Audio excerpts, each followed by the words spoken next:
Contrairement aux idées reçues, faire du chiffre d'affaires n'est pas suffisant pour réussir. En effet, résultats et trésorerie ne sont pas synonymes.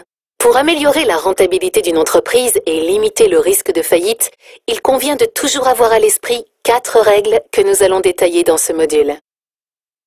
Ce module est composé d'un chapitre au cours duquel nous verrons les règles fondamentales qu'il convient d'avoir toujours à l'esprit et les impacts de ces règles au niveau du bilan, du compte de résultat et du tableau de flux.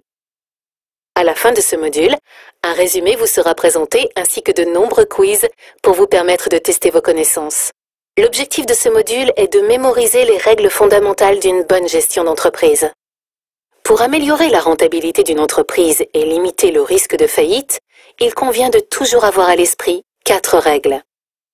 La première règle est d'optimiser la gestion de l'actif économique, autrement dit, agir sur le BFR.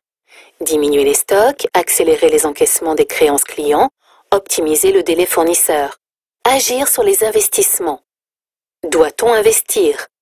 Augmenter la capacité de production, ce qui conduira inévitablement à une augmentation des coûts fixes correspondants. Où peut-on optimiser la productivité des moyens de production en place? Y a-t-il une alternative en recourant davantage à la sous-traitance? Doit-on plutôt externaliser certaines activités non stratégiques? La deuxième règle consiste à optimiser la rentabilité opérationnelle.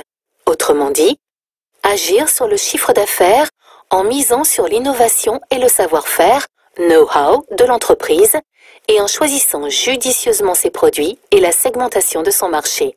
Agir sur la marge brute grâce à la valeur ajoutée accrue perçue par les clients. Agir sur les coûts opérationnels en veillant notamment à préserver une certaine flexibilité en privilégiant par exemple les coûts variables, en réduisant les coûts de revient, etc. Indiquez si la proposition suivante est vraie ou fausse. Le dépôt de bilan correspond à la cessation de paiement. Bravo! Vous avez trouvé la bonne réponse. On parle en effet de dépôt de bilan lorsque la trésorerie et les actifs disponibles à court terme ne sont plus suffisants pour payer le passif exigible à court terme. Indiquez si la proposition suivante est vraie ou fausse. Augmenter le crédit fournisseur détériore la trésorerie.